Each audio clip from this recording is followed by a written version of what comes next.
Welcome to RHI's Sociable City Interviews, where we meet with global thought leaders on nightlife and the social economy.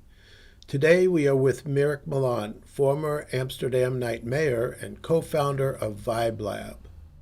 Hey, Merrick, great to see you again. I see you're in the space that I came when I went to Amsterdam, and we spent some time together, and you gave my wife and I a nice tour, and it was great to get to know you. So how are things going? Things are going really well for me personally. Although of course nightlife is in the biggest crisis ever, so that's a very tough situation. It's not even a crisis. I think it's in metamorphosis, actually, to be honest. But I think there's also a lot of positive things coming out of the pandemic, and I see a lot of new advocates coming to the table and speaking their voice. So I think, yeah, I have good hope for the future of nightlife and life at night.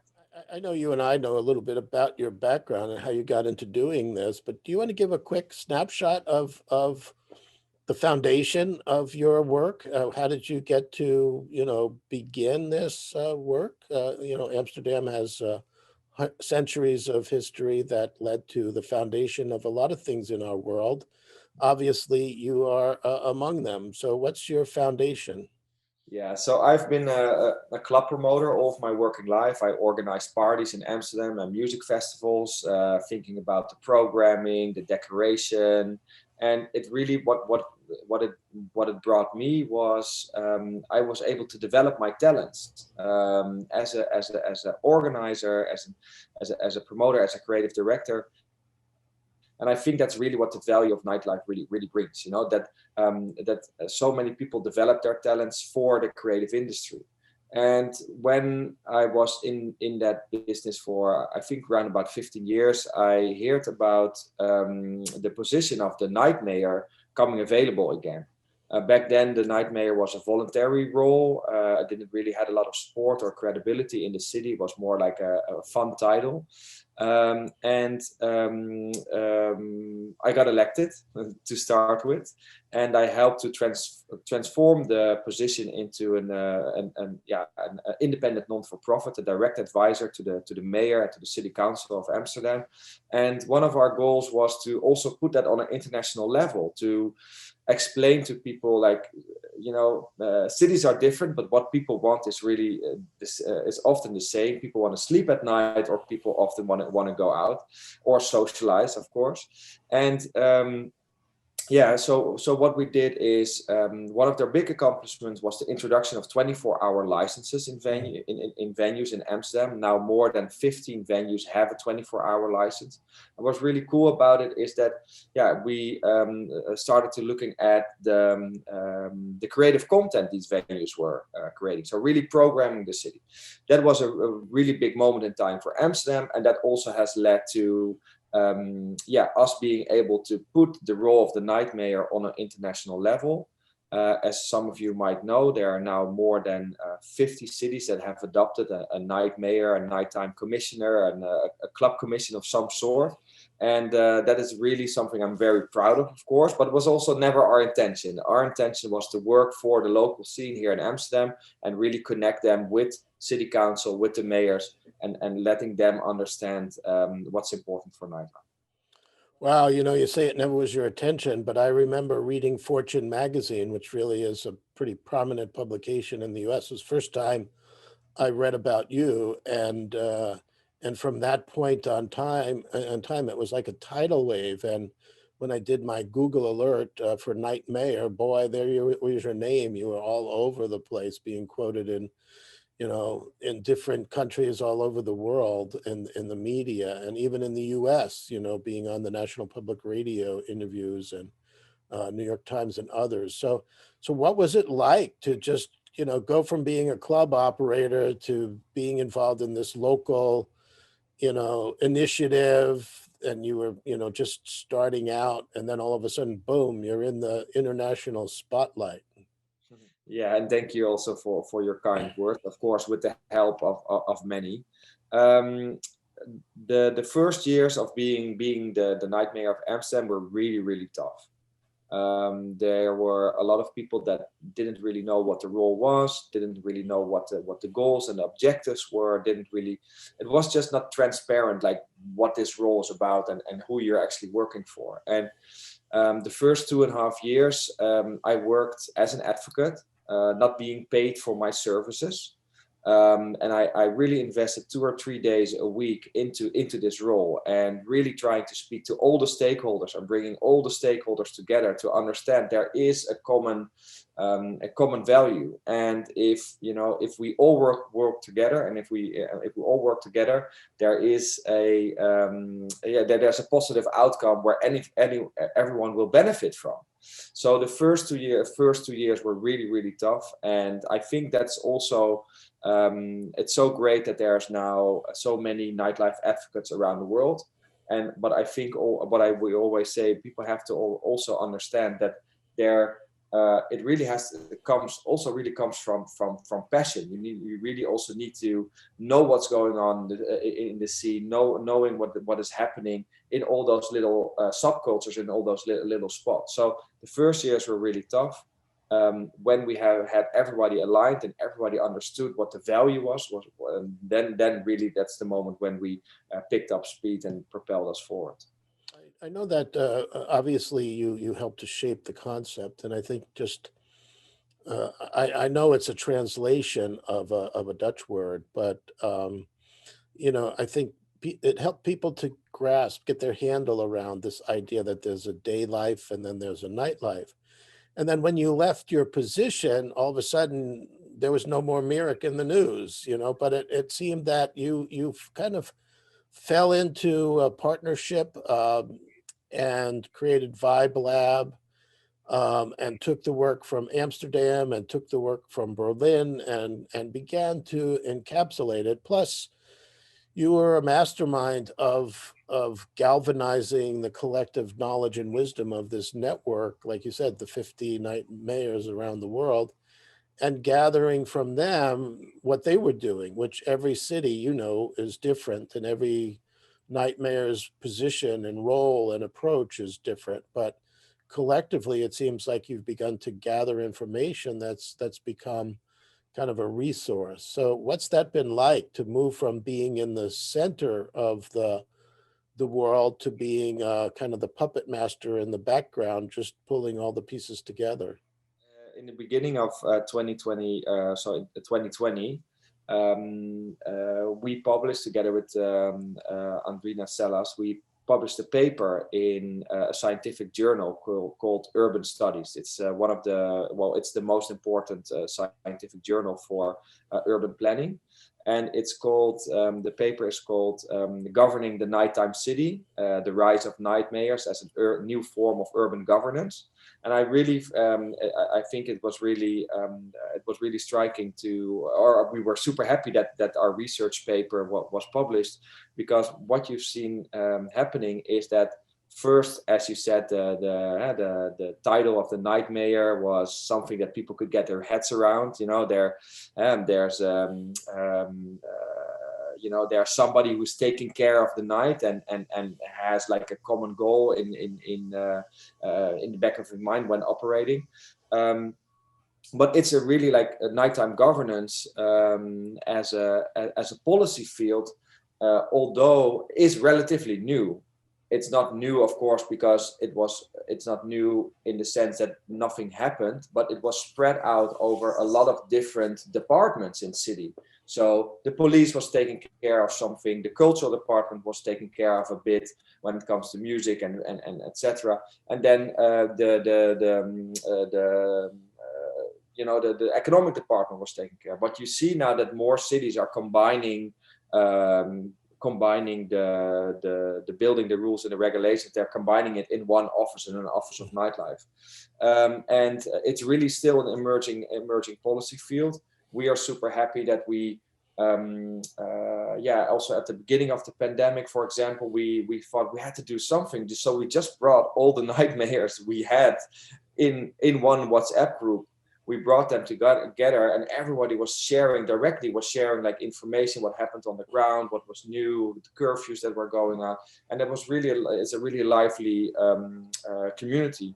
Secondly, what we did is we brought all the nighttime scientists that we know, whether it's people that are focusing on urban planning, or where people that are focusing on cultural studies, or other fields. We brought them also together in a WhatsApp group, because that's what you do nowadays. And when we saw those two groups really communicating a lot with each other and sharing information, we decided to create a project which is now called the Global Nighttime Recovery Plan. The recovery plan is a practical handbook. We're delivering a white paper piece almost like every 2 months, and we bring that knowledge together, and we are going into depth into different topics. And so this is how we are trying to steer it a little bit now from on the back seat, as you were saying, steering it towards how can our cities recover, and how can advocates use that knowledge from the recovery plan in addressing these issues with our city.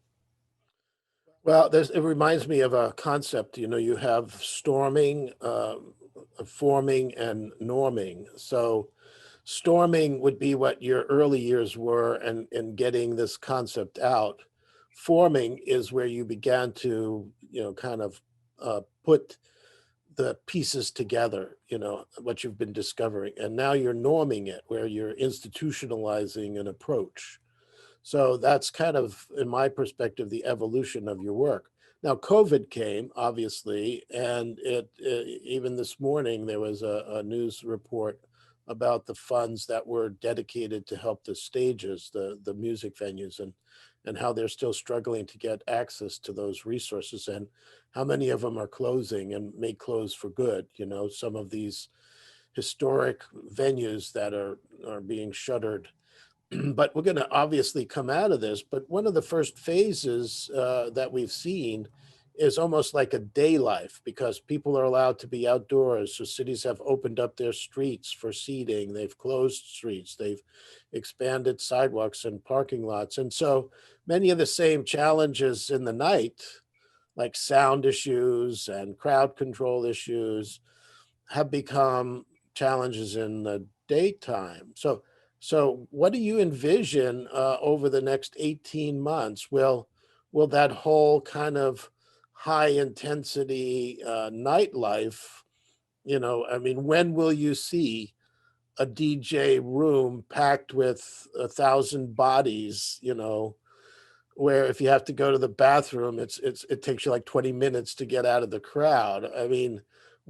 18 months from now, do you envision that people will break out of their cocoons, or do you think day life will become as important, since many people are able to work from their homes, they set their own schedules? Yeah. What do you envision 18 months from now, the whole social experience being, and how do you think venues and planners have to adapt? Yeah. So what I predict is that what you have seen, of course, during the pandemic is that a lot of things have went to the digital space. They went online. A lot of promoters and festival promoters, they started to organize digital events and live streamed events. So of course, the real life events are always the best. So I expect some of it definitely to die out, but I think there will also be an online component, making the content more easily available for everyone that is interested in listening to a certain kind of music, or a certain experience. So I think what you will see happening in the coming 18 months is that people will build their identity through online events, and when we're fully open again, that's the moment where we can celebrate and come together. I think we will see a sharp peak when it comes to when we reopen. I think we will see a sharp peak when people are so happy that they can socialize again and go out. But I think after that, it really will take a couple of years to build back the industry as it was. Mhm. I think that the pandemic have shown that socializing is not just something we do because it's fun. It's really part of who we are, and it's really also a big part of our mental health as well. It's we are social animals, and too often it's forgotten that those hasty encounters that you have with a long last friend, that is actually what really also is very important to you. Also, by meeting your peers and meeting your friends, you also have a sense of belonging to a community. Now, when you're only in your own in your own space, or with your own family, you also lose the connection to the communities where you're from. So I think it's yeah, I know, like, nightlife nightlife establishments have been the punching bags of cities for the recent years because of gentrification issues. Of course, that is something. If you see also the house prices, they, well, definitely in Europe, the house prices only have gone up, even during the pandemic. I can't speak for the rest of the world, but that's what I know from Europe, and definitely in the Netherlands. Like, the house prices have still went up. Um, uh, I also predict that there definitely will be some empty storefronts and high streets. I really expect that shopping will stay online. That there was already a big transition from shopping being more in the online space, and I think that there's a lot of people that are now more used to, like, receiving packages and sending it back when it's not good, or not for everyone it's needed to go to a shop. So what I hope is that this space will be used in a smart way by cities, to giving it back to nightlife communities and to music communities, for again taking for again reestablishing that chain of talent development that nightlife and music has Mhm. often given to many youngsters. And what I how I also started the conversation, what also what gave me a lot of opportunities. So yeah, I expect that nightlife will come back very strong. It will take a long time. We'll see a sharp peak at the beginning, and then we have to again fight against the issues which are already there. But let's hope that yeah, that retail space will be more opened up for creative gatherings.